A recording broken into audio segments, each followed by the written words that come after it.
So let's talk about turning your Shopify store into a magnet for retail chains.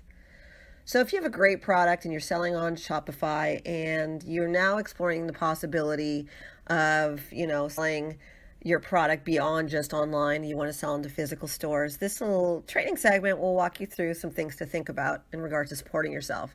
Because if the ultimate goal is to get retailers to pay attention to your product and to buy your product, and you definitely want to have an online presence that is interesting to them. So the first thing that I've noticed that people do when they're creating an e-commerce store or whatever it is that they're doing, and one of the things that they do to deter retailers from paying attention to them is that they don't have a product video that clearly depicts what the product is and does in 5 seconds or less, and then moves on. It could be a 30-second video, a minute-long video, whatever, really quickly in the first few seconds to get the buyer to pay attention to the fact that they understand what the product is and does. Some products you have to explain a little bit further. I understand that's not so easy to do, but generally speaking, a product video is essential to your success.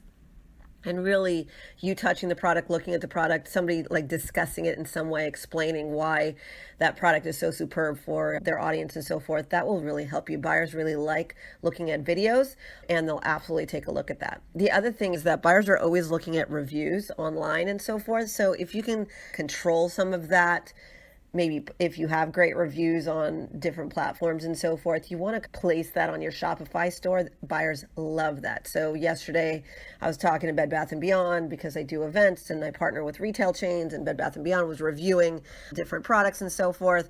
And so one of the things that she was saying was, yes, I like this product, or no, I don't like this product, but this product, they have really horrible reviews. And so she's aware of that. You know what I mean? So my point in sharing that is, if you do have these great reviews, you definitely want to include it into your site and so forth, because that really helps the buyers know what people are talking about. I actually have had customers who have gone to buyer meetings and presented all their fabulous reviews to the buyer, just kind of showed them how many amazing reviews there are, and the buyers actually purchased the product because of the reviews. So reviews are really nice if you have good ones.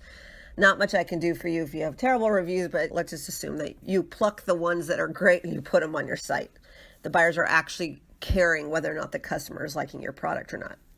Another thing to think about is that when you are developing a Shopify store, you definitely want to put the video above the fold. You mean one of the first thing that the buyer is looking at. So don't make the buyer dig around to figure out what your product is and does. Just have it on top and have it on autoplay. That actually really helps the buyer a lot. And then underneath, it does help. You don't have to do it this way, but even all of the as seen on TV sites, they tend to put all the video and stuff above the fold.